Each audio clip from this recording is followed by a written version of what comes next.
ஆண்டவராகிய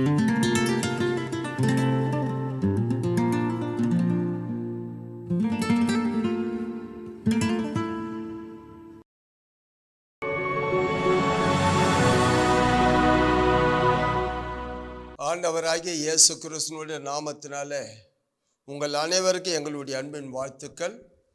தினம் ஒரு வாக்குத்தத்த நிகழ்ச்சி மூலிமா உங்களை சந்திப்பது எங்களுக்கு மிகவும் மகிழ்ச்சியாக இருக்கிறது. இந்த காலையில் எரேமியா 37 நீங்கள் 9வது வசனம் வாசிக்க கேட்கலாமா?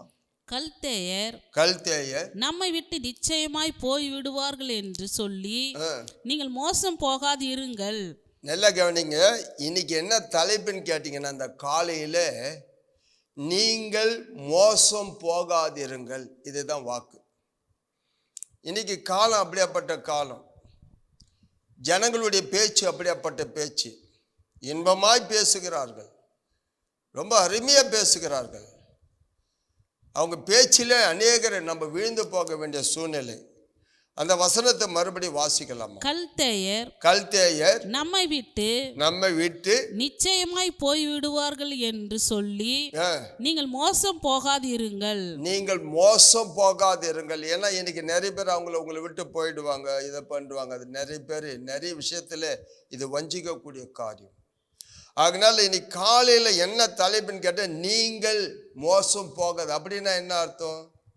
நிறைய பேர் என்கிட்ட நிறைய சொல்லுவாங்க, ஐயா எங்கள் குடும்பத்தில் இந்த மாதிரி காரியம் நடந்துச்சு ஐயா, என் மகன் இப்படி பண்ணிட்டாங்க ஐயா, என் மகன் இப்படி பண்ணிட்டாங்க ஐயா, எங்கள் உறவுகள் இப்படி ஏமாத்திட்டாங்க, இப்படி பல விதத்தில் நான் மோசம் போயிட்டேயா, நான் மோசம் போயிட்டேயான்னுவாங்க.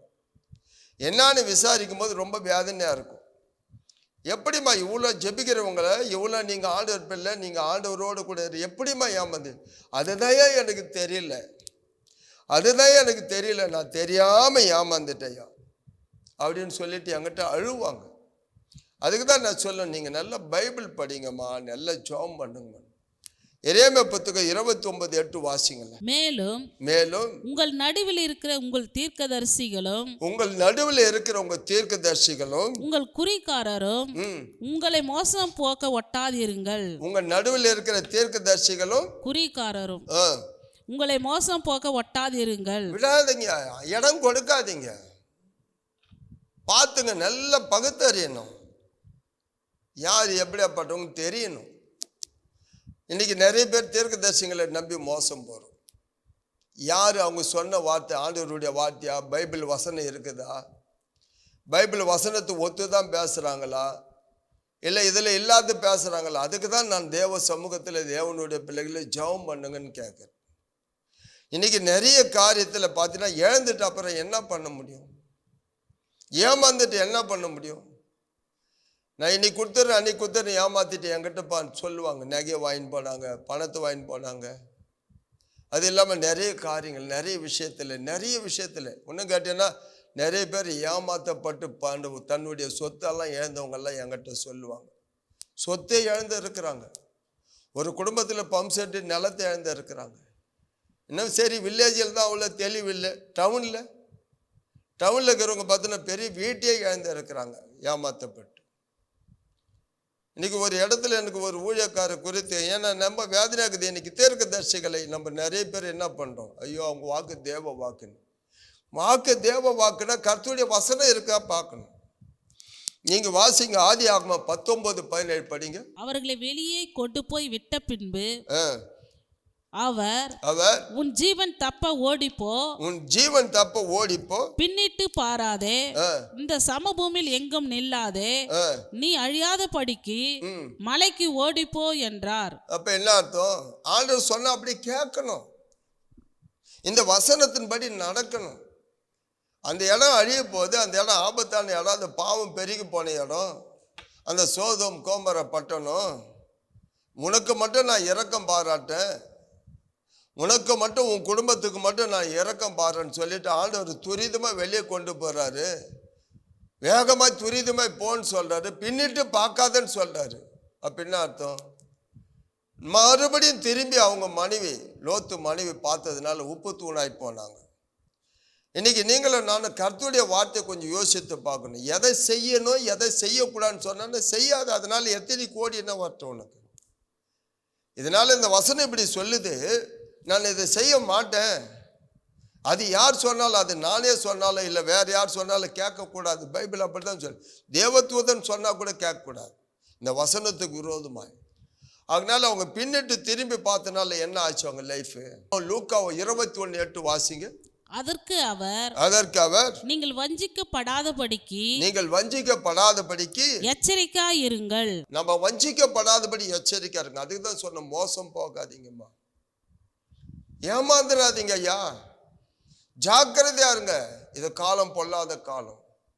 எபேசியர் 5:6 வாசிக்கலாமா. இப்படிப்பட்டவர்களின் நிமித்தமாக கீழ்ப்படியாமல் பிள்ளைகள் மேல் தேவ கோபாக்கினை வருவதால் ஒருவன் உங்களை வீண் வார்த்தைகளினாலே மோசம் போகாதபடிக்கு எச்சரிக்கையாய் இருங்கள். நல்ல வீணான காரியங்கள், தேவையில்லாத காரியம், வஞ்சிக்கக்கூடிய வார்த்தை, இன்பமான வார்த்தைகள் எல்லாம் இதுதான் இப்ப அதிகமா பெருகி போச்சு. இப்ப ரொம்ப வேதனையான ஒரு சம்பவங்கள் இந்த காலத்துல நிறைய பேர் ஏமாந்து போறதை நான் பார்க்குறேன். ஏன்னா என்னுடைய ஊழியத்தின் பாதையில் நிறைய பேர் என்கிட்ட குறிப்புகளை ஜபங்களை நான் கேள்விப்பட்டு இருக்கேன். அவங்களுக்காக போராடி ஜெபிக்க வேண்டியதாக இருக்குது. எப்படியாகிலும் வாங்கி கொடுத்துருங்க, நாம் என்ன பண்ண முடியும். அவங்க கிட்ட இருந்து எப்படியாவது ஜெபிக்கிறோம், ஏமாந்துட்டாங்க. அப்படி இன்னைக்கு எத்தனையோ பேர் மோசம் போக்குறாங்களோ அவங்க பின்னால் நம்ம என்ன பண்ணிட்டு இருக்கிறோம், தொடர்ந்து போயிட்டே தான் இருக்கிறோம்.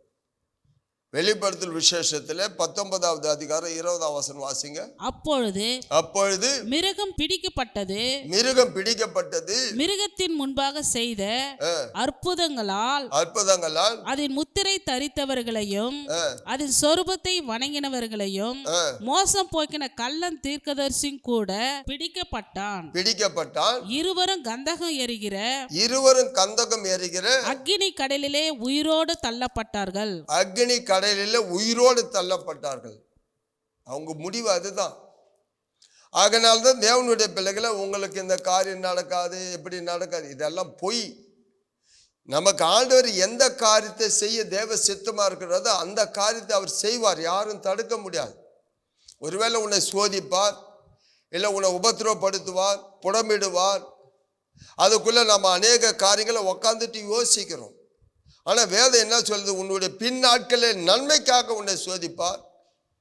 அதனால தான் தேவனுடைய பிள்ளைகளை இப்படியாப்பட்ட நேரத்தில் தான் பிசாசு உள்ள வந்து நம்மளை வஞ்சிக்கும், ஏமாத்தும். அப்போ தான் நம்ம ஏமாந்துருவோம், மோசம் போயிடுவோம். அதனால தான் இங்கே வேதம் சொல்லுது, நீங்கள் மோசம் போகாதிருங்கள், ஜாக்கிரதையாக இருங்க. நிறைய பேர் சொல்லும் போது வருத்தமாக இருக்குது. ஐயா என் மகன் இந்த மாதிரி ஆயிட்டா, என் மகன் ஏமாந்துட்டாயா, அவள் வாழ்க்கையே போச்சு ஐயா, என் குடும்பத்தில் இந்த மாதிரி சம்பவம் நடந்தது ஐயா. இந்த விஷயத்த நிறைய கேட்குறேன் நான். இப்போ நிறைய கேட்குறேன், அதிகமாக கேட்குறேன். ரொம்ப வேதனையாக இருக்குது. காரணம், ஜாக்கிரதையாக இல்லாமல் போனதுனால வாழ்க்கையில் அநேக ஆசீர்வாதங்களை இழந்து போயிட்டாங்க. அதனால நீங்கள் இன்னைக்கு காலையில் தேவனுடைய இந்த வார்த்தை கேட்டு எல்லாவற்றிலும் பகுத்தறிங்க, எல்லாவற்றையும் ஜாக்கிரதையாக இருங்க. ஆண்டவருடைய வேத வார்த்தையின்படி எல்லாவற்றிலும் கீழ்ப்படிந்து நடங்குங்க. கண்களை மூடி செபிக்கலாம். துதிக்கிறோம் நல்ல ஆண்டவரே, மகா இரக்கமும் கிருபை நிறைந்தவரே, நேற்றும் இன்றும் என்றுமே மாறாமல் இருக்கிறவரே. ஆண்டவரே, இந்த காலையில் எத்தனை குடும்பத்தில் எவ்வளோ இழந்தாங்களோ, இதை கேட்ட குடும்பத்தில் எத்தனை பேர் ஏமாந்தாங்களோ, யார் ஏமாற்றப்பட்டாங்களோ, யாரால ஏமாற்றப்பட்டார்களோ, ஆண்டவரே எப்படியெல்லாம் மோசம் போனார்களோ, மோசம் போய்க்கினார்களோ தெரியல சுவாமி. ஆனால் அதை கேட்டவங்களுக்காக நீங்கள் இறங்கி வரணும். இனிமேலாத ஆண்டவரை எழுந்த போகாதபடி, இனிமேல் யாராலும் வஞ்சிக்காதபடி, எப்படியாகலும் மறுபடியும் அந்த பிள்ளைகளை ஆசீர்வதிங்க. இவங்களுக்குண்டான காரியங்களை திரும்பவும் பெற்றுக்கொள்ள கிருபை தாங்க. ஆண்டவரை உம்முடைய கண்களை கிருபைனால மூடி மறைத்து கொள்ளுங்க. இயேசுவின் நாமத்தில் ஜெபிக்கிறோம் நல்ல ஆண்டவரே, ஆமென்.